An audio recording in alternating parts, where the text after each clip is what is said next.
Salaan sare dhammaantiin. Magacaygu waa Liibaan Cali Xirsi. Ku soo dhowaada qaybta labaad ee taariikhda qoraalka af Soomaaliga. Qaybtii hore ee koowaad waxaan uga soo hadalnay fartii waayadii dhexe geyga Soomaaliyeed laga adeegsan jiray iyo isku dayadii ugu horreeyey oo af Soomaaliga far loogu yeelayo. Qaybta labaad ee taariikhda qoraalka af Soomaaliga waxaan diiradda ku saari doonaa imaanshihii ay reer Yurub ku yimaadeen geeska Afrika, gaar ahaan qarnigii 19aad dabayaaqadiisii iyo kaalintii ay ku lahaayeen taariikhda qoraalka af Soomaaliga ama af Soomaaliga qoran iyo xoogaa yaroo ku saabsan naxwihiisa sidoo kale. Aan haddaba isla fiirino dhowr ka mid ah buugaagtii ugu horreysay oo ay reer Yurub ka soo saareen farta iyo naxwaha af Soomaaliga. Buuggii ugu horreeyey oo naxwaha af Soomaaliga si faahfaahsan looga hadlayo waxaa qoray Fred Hunter sanadku markuu ahaa 1880. Buuggani wuxuu ka kooban yahay 181 bog.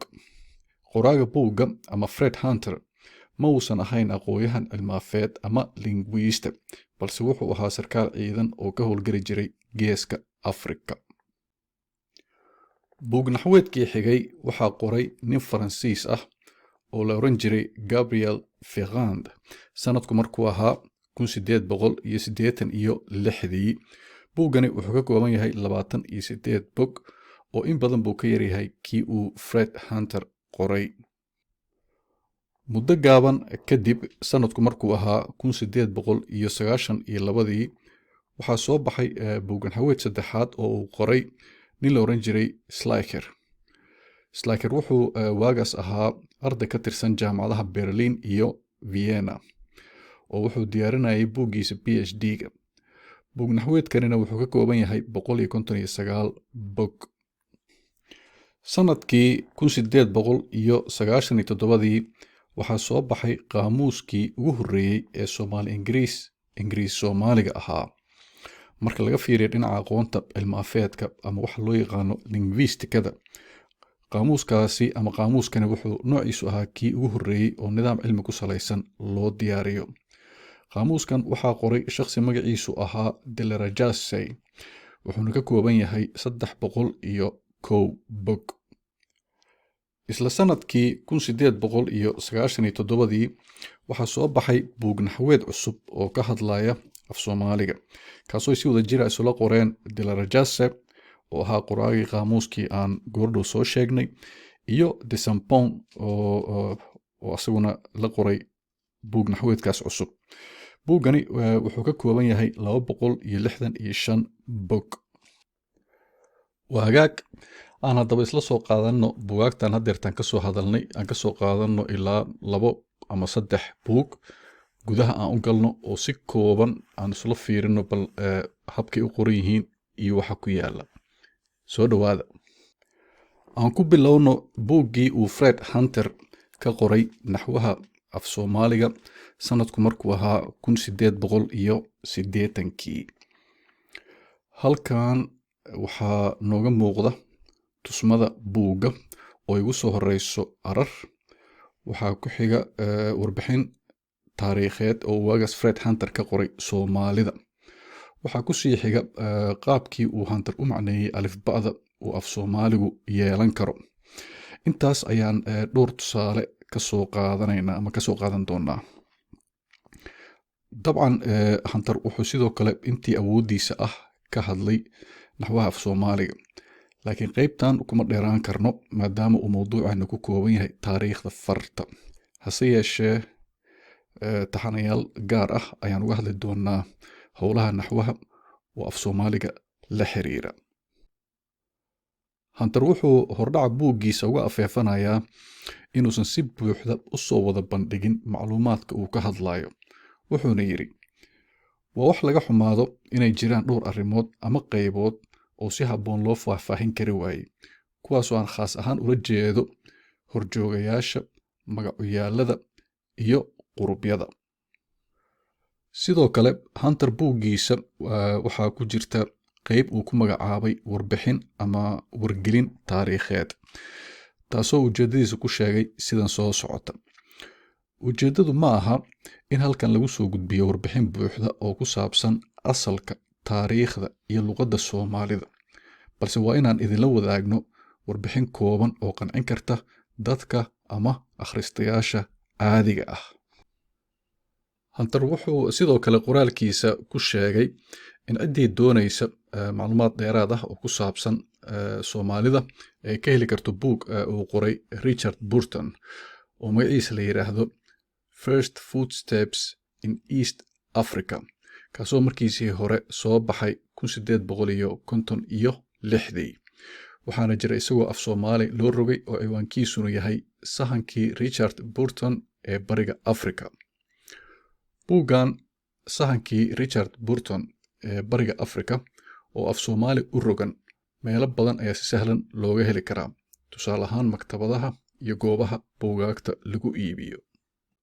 waa hagaag markaana aan isla fiirino qayb yar oo ka mid ah buug naxweedka ay isla qoreen Delerajase iyo Sampont oo soo baxay 1897. cutubka koowaad ee buuggan wuxuu ku bilaabanayaa arrin xiisihiisa leh oo ciwaankiisu yahay The Article ama qodobka. intaanan u guda gelin aan isla meel dhigno macnaha ereyga article ama qodob. ereyga article ama qodob siyaabo kala duwan ayaa looga adeegsadaa laamaha aqooneed ee kala duwan. tusaale ahaan suxufiyiinta ama journalistayaasha, article waxaa u ah maqaal mowduuc ka hadlaya oo joornaal lagu soo daabaco. dhanka kale, sharciyaqaanada, article wuxuu u noqon karaa qodob sharci la xiriira haddii aan khaldanayn. sidaasi la mid ah qolooyinka ku takhasusay diyaarinta qaamuusyada oo lexicographerska loo yaqaano, article waxay u yaqaanaan erey qaamuuseed iyo sharaxaadiisa oo iswata. waxaa noo soo haray laanta cilmi afeedka ama linguistikada oo barnaamijkeenuna la xiriiro waxa article looga yaqaano. jawaabta waxaan ka akhrisan karnaa buug naxweed la yiraahdo Barashada Naxwaha af Soomaaliga oo ay wada qoreen Cabdalla Cumar Mansuur iyo Anarita Bulieli sanadku markuu ahaa 1999. waxayna yiraahdeen: qodobku waa qurub raaca magaca si uu u cayimo. afafka qaarkood sida Ingiriisiga, Talyaaniga iyo Carabigaba waxay ka hormariyaan magaca, tusaale ahaan the pen, la penna iyo alqalam. afaf kalena sida Soomaaliga magaca ayay ka dambaysiiyaan, tusaale ahaan qalinka. intaas haddii aan uga soo gudubno ereyga article iyo macnayaasha uu leeyahay, aan u soo laabano buug naxweedkii Delerajase iyo Sampont iyo cutubka koowaad oo sidaan ku bilaabanaya. sida luqadaha reer Yurub, af Soomaaligu wuxuu leeyahay qaybo hadal oo kala ah qodob, magac, sifeeye, magacuyaal, fal, falkaab, xiriiriye, horjooge iyo tilmaamo yaab ama xanuun. inkastoo naxwayaqaanada Ingiriiska ee waqtigan la joogo ay qodobka ku sifeeyaan tilmaame, haddana annagu cutub dhan baan u hibeynaynaa qodobka af Soomaaliga, maadaama marka koowaad uu ardayda reer Yurub ku adag yahay fahamkiisa iyo adeegsigiisa, marka labaadna in la bayaaniyo muhiimadiisa la xiriirta kala saaridda jinsiga magacyada ama lab iyo dhadig waxay kala yihiin, iyo marka saddexaad oo ah iftiiminta faa'iidooyinka qodobku u leeyahay barashada tilmaamayaasha iyo ereyada lahaanshaha.